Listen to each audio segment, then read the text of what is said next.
মোহাম্মদ রাসূলুল্লাহ।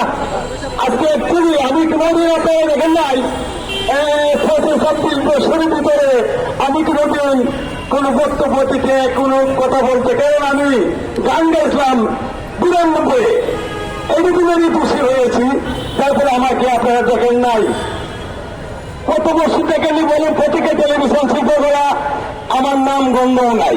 আমাকে বাতা বলতে আমি বাতাটাও আমি 2000 মানে বন্ধ করে দিয়েছে। আমার কথা হলো এই দেশ এই দিন আরো দিন আছে, এই দিনে তোমরা সেই দিনের গেছে সেই গানের মাধ্যমে প্রাথমিক শিক্ষা বাধ্যতামূলক হয়েছিল। ওইসব কি আন্দোলন কি 2 আমল হয়েছিল 92।